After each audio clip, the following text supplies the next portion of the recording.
Toppers club IAS academy में सभी छात्र छात्राओं का स्वागत है। आज एक छात्र ने मैसेज जब किया, क्वेश्चन मेरे से जब पूछा कि सर हमें चीज़ें अभी याद नहीं हो रही हैं। आरओ और पीसीएस या यूपीएससी की तैयारी करने वाले छात्रों के साथ में ये समस्या बनी रहती है कि वो जो पढ़ लेते हैं और कुछ समय के पश्चात जब उसका मूल्यांकन करते हैं या उसे रिवाइज करते हैं तो उन्हें कुछ तथ्य रिकॉल नहीं होते हैं, इससे वो परेशान हो जाते हैं। तो एक बात तो सभी छात्र समझ लें, क्योंकि भूलना एक सामान्य प्रवृत्ति है, सामान्य जैविक क्रिया है। ठीक है, कोई भी जैसे आप लगातार पढ़ेंगे 4 से 5 घंटा पढ़ेंगे और एक हफ्ते के बाद में जो मैटर सेम मैटर को अब जब रिवाइज करेंगे तो वहाँ पर देखेंगे कि आप उसमें से 30 से 40% भूल चुके हैं। तो इस बात से पहली बात है, घबराने की ज़रूरत नहीं है। इसीलिए आपको रिवीजन की जो तकनीकी है, जो नेचर ने दे रखी है कि बार बार रिवीजन करिए तो आपकी जो मेमोरी है वो रिकॉल हो जाती है। ठीक है, जो सामान्य प्रश्न है, जो आपके इंटरेस्ट वाले प्रश्न होंगे, इंटरेस्ट टॉपिक वाले प्रश्न होंगे, वो तो जल्दी रिकॉल हो जाते हैं। जब तुम्हारा इंटरेस्ट नहीं है वो सेक्शन आपसे देर से रिकॉल होता है। तो ये देर से रिकॉल ना हो, इसके लिए सबसे एक बेहतर तरीका यही है कि आप पढ़ें और एक रिवीजन का भी टाइम फिक्स कर लें। मतलब अगर आप 5 घंटे की स्टडी करते हैं तो ये तय मान लीजिए कि उसमें से 2 घंटे आपका पर डे रिवीजन होना ही होना चाहिए, जो आपने विगत या पिछले कुछ दिनों में पढ़ा है। उसका टाइम टेबल आप अपने अकॉर्डिंग बना लीजिए, उसे मुझे बनाने की ज़रूरत नहीं है। और अब मोस्टली बनाते भी हैं, टाइम टेबल बन जाता है लेकिन उसको फॉलो नहीं होता है। टाइम टेबल को फॉलो करिए और रिवीजन को तो स्पष्ट तरीके से समझ लीजिए कि भले एक बार के लिए आप ना पढ़ें, उस दिन आपसे मिस हो जाए, लेकिन रिवीजन किसी भी हालत में मिस नहीं होना चाहिए। तो ये जो भूलने की जो प्रवृत्ति हो जाती है, ये कुछ तनाव में भी हो जाती है, कुछ घबराहट से भी हो जाती है। और जब आप अपने पाठ्यक्रम को रिवाइज नहीं करते हैं, पढ़े हुए टॉपिक को लगातार रिवाइज नहीं करते हैं, तो निश्चित रूप से ये समस्या आपके सामने आती रहेगी। दूसरी बात, जैसे डेट है, महत्वपूर्ण आंकड़े हैं, इंडेक्स हैं, या कोई ऐसी रिपोर्ट है या कोई ऐसा वाक्य आया है किसी भी थीम में जो अत्यंत महत्वपूर्ण है, तो उसके लिए आपको लिख करके देखना पड़ेगा। जब आप लिखेंगे, बार बार लिखेंगे, तो क्यों नहीं आपको याद होगा। अगर आप जैसे टेस्ट देते हैं, टेस्ट देने के बाद मालूम आपने आरओ में 140 में से 110 प्रश्न अटेम्प्ट किए और उसमें से 15 आपसे गलत हो गए, तो अब आपको उन 15 पर ध्यान देना है कि ये मेरे क्यों गलत हुए। 15 का जो गलत हुए हैं उनके टॉपिक को भी रिवाइज करना है कि कहाँ मेरे से गलती रह गई है। फैक्चुअल गलती है तो आप देखिएगा कि आपके नोट्स में शामिल था या नहीं। अगर कंसेप्चुअली गलती है तो ये तो बहुत गंभीर बात होगी। तो इसीलिए जो प्रश्न आपसे गलत हो जाएं उनको बार बार, उस टॉपिक को बार बार रिवाइज कीजिएगा, निश्चित रूप से आपको फायदा होगा। दूसरा, छात्र खूब पढ़ते हैं, मैंने तो देखा ही है कि आपके 7-8 घंटे की नॉन स्टॉप स्टडी भी कर लेते हैं वो लोग, लेकिन ये ब्रेन है, इसको भी आराम चाहिए होता है, इसको भी शांति चाहिए होती है। अगर आप ऑन टेबल पढ़ रहे हैं तो कम से कम आपको 15 से 20 मिनट आपको व्यायाम करना ही करना है। मिनिमम बताया 1 घंटा कर सकते हैं, और जितना आप व्यायाम करें, जैसे अगर 1 घंटा व्यायाम करें तो कोशिश करिएगा कि आप प्राणायाम और ध्यान का जो बैठने का और कार्य करने का तरीका है वो आपका 20 मिनट तो होना चाहिए। 20 मिनट आपको पर डे ध्यान करना ही करना है। शुरुआत में लोगों को दिक्कत आती है, लेकिन निश्चित रूप से मानिए इससे आपको फायदा बहुत होता है।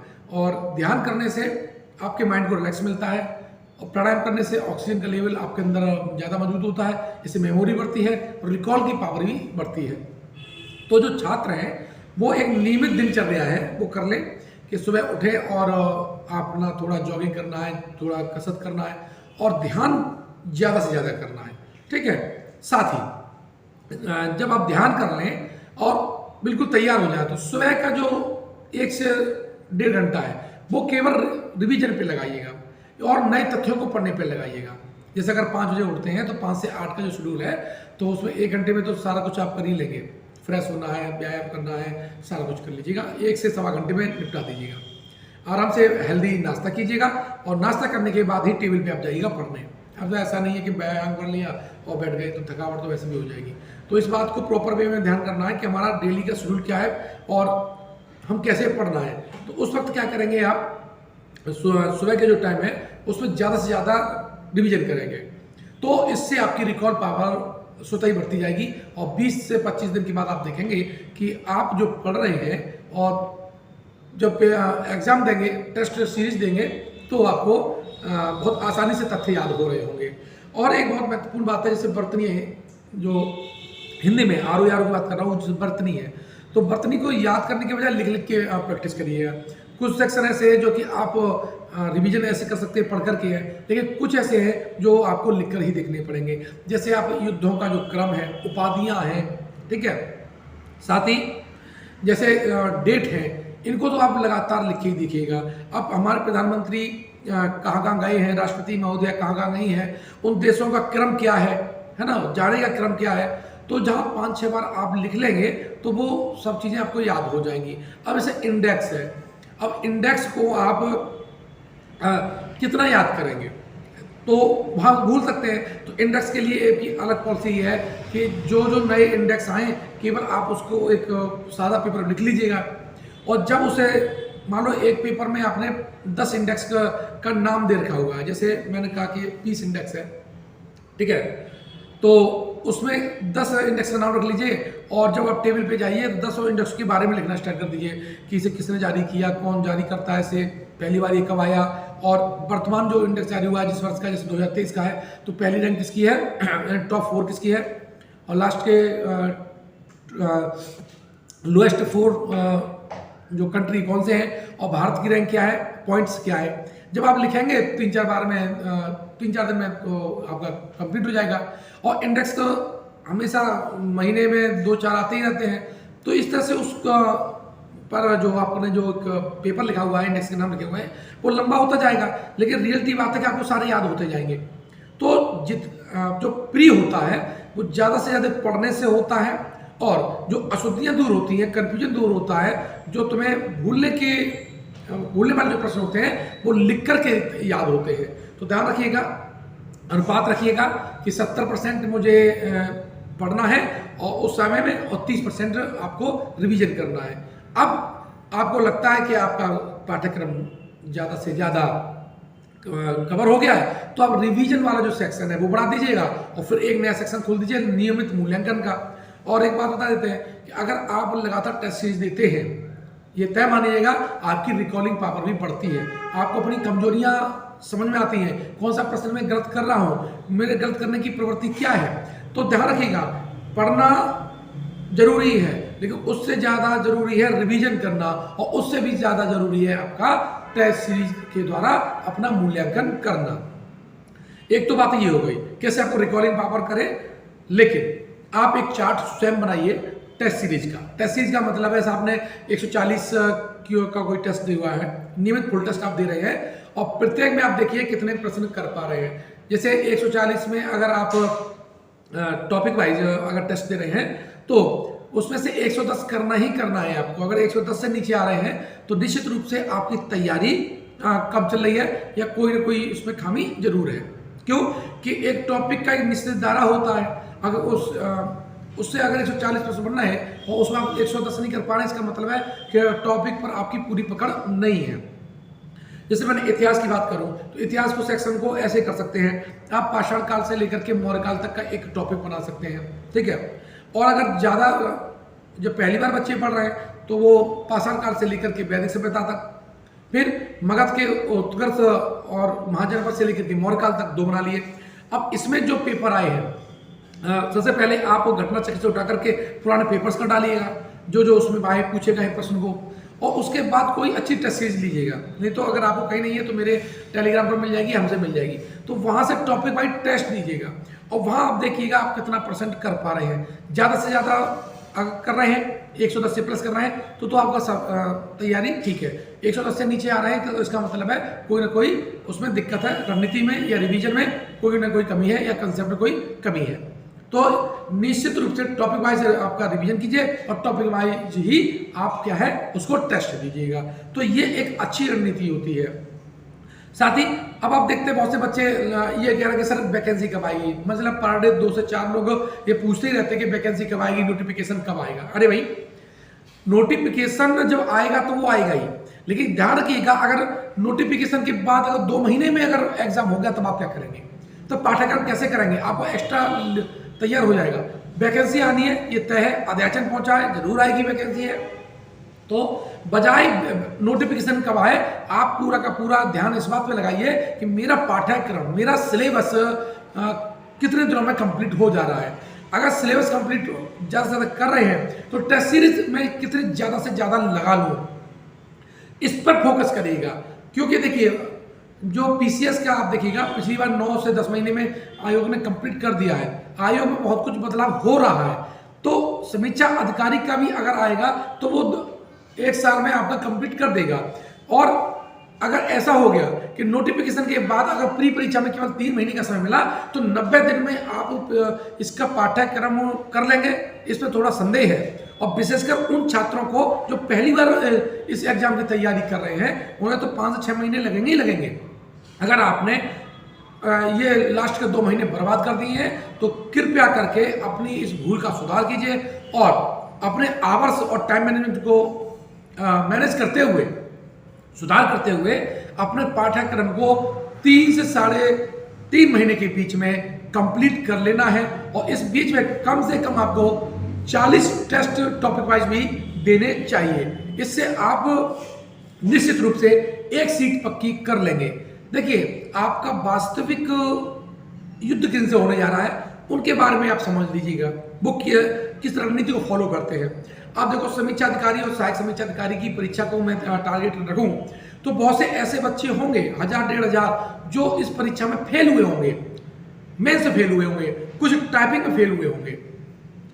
उनकी तैयारी एक अच्छे लेवल पे होती है, कम से कम आपसे एक दर्जा वो ऊपर ही है कि उन्हें केवल रिवीजन करना होता है, करंट को ही केवल पढ़ना होता है। ठीक है, तो वो लोग क्या कर रहे होंगे, वास्तविक बात उन लोगों से है। कुछ ऐसे हैं जो पीसीएस के प्रीम फेल हो गए होंगे, सीरियस स्टूडेंट है, 5 से 10,000 संख्या उनकी भी होती है।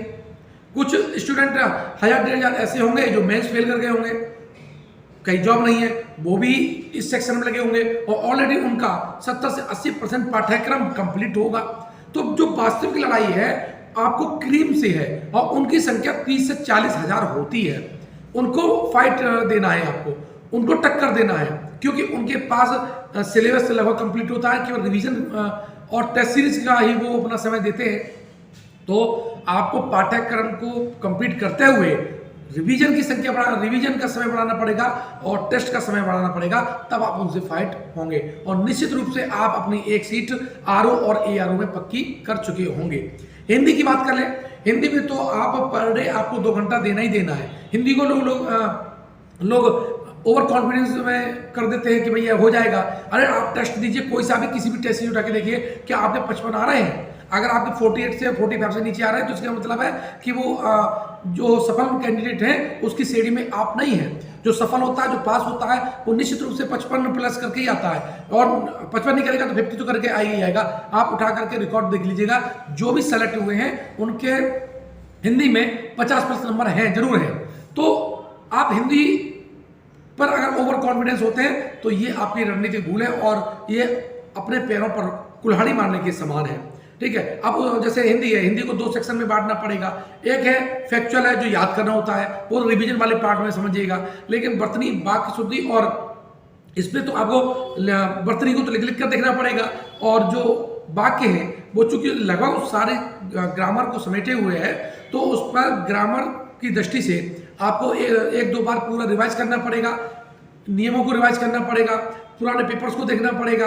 अब आपके पास 3 बुक्स हैं, आपके पास हृदय बारी है, नालंदा है और वासुदेव नंदन है। ठीक है, इनमें जितने भी उदाहरण दे रखे हैं प्लस प्रीवियस ईयर्स में आप देखिएगा जो उदाहरण हैं, इनको कम से कम 2 से 3 बार देख डालीजिएगा और जैसे 15-15 दिन के स्लॉट बना लीजिएगा कि 15 दिन में वासुदेव नंदन का करना है, 15 दिन में आपका नालंदा से करना है एन पृथ्वीनाथ पांडे वाली, और प्रीवियस के 15 में करना है। तो 4 सेट में आप सारे जो आए हुए प्रश्न है और जो किताबों दिए प्रश्न है तो वो आप कर लेंगे और लगभग सारे नियम आपके कवर भी हो जाएंगे। तो निश्चित रूप से आपकी हिंदी भी बहुत अच्छी होगी।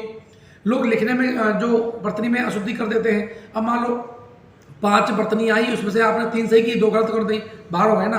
बिल्कुल साथ में 10 आए, आपने 7 सही कर दिए, 3 आपने गलत कर दिए। इस तरह से आप देखते हैं कि लास्ट टाइम में कि 10 आपसे प्रश्न गलत हो गए, 60 में से आप गए 50, और भरने में या कुछ मानवीय गलती के कारण 5 और गलत हो गए, 15 हो गए बाहर। तो ये बात समझ लीजिएगा, हिंदी को आसान मत समझिएगा और लिख कर देखिएगा, बार बार लिख के देखिए। कोई डेट याद नहीं आती है, कोई वर्तनी आपसे गलत हो रही है, बार बार लिख के देखिए, कैसे नहीं होगा आपसे। है सफल कैंडिडेट हैं, आपके बुद्धि कोई लोअर लेवल पे नहीं होती है, कंप्यूटर की है। तो जिद के साथ आप करिएगा, जब आपके साथ जिद और जुनून जुड़ जाएगा तो निश्चित रूप से आपको सफलता मिलेगी, गलतियां आपसे दूर होंगी। तो वीडियो ज़्यादा लंबा हो जाएगा। मुझे आज इस वीडियो में उन बच्चों से को कहना था जो लगातार कह रहे थे नोटिफिकेशन कब आएगा, और हम याद करना भूल जाते हैं, हमें याद नहीं आते हैं तो कैसे उसे याद करें। तो पूरे एक बार शॉर्ट में आपको पुनः बता देता हूँ। आपको सुबह उठ करके व्यायाम करना है, आपको फ्रेश होना है, व्यायाम करना है और प्राणायाम 15 से 20 मिनट और ध्यान ये करेंगे, मतलब आधा घंटे में प्राणायाम और ध्यान करना ही करना। दैनिक जो दिनचर्या है वो आपकी यही होगी। साथ ही अब बिना नाश्ते के आप टेबल पे ना जाएं, नाश्ते कर लीजिए, उसके बाद आप पढ़िएगा। और शुरुआत में सबसे पहले आप अपना जो पिछले दिन में जो याद किया है आपने उसको रिवाइज करना है, फिर आपको नए तथ्यों को बढ़ना है। तो जो शुरुआत का जो 5 से लेकर के 9 बजे तक का जो शेड्यूल है मैं बताऊँ आपको, ये आपको फॉलो करना चाहिए। और अगर 5 से 9 नहीं कर सकते तो लेकिन 5 से 8 आप उसको कर सकते हैं। ये आपके ऊपर है, आपकी क्षमता के ऊपर है। तो निश्चित रूप से ये रणनीति आपको कामयाब बनाएगी। और अपने आप से भी पूछिए कि वो बेस्ट तरीका क्या है जिसकी वजह से आपको प्रश्न याद हो सकते हैं। मिलते हैं नेक्स्ट वीडियो में। धन्यवाद।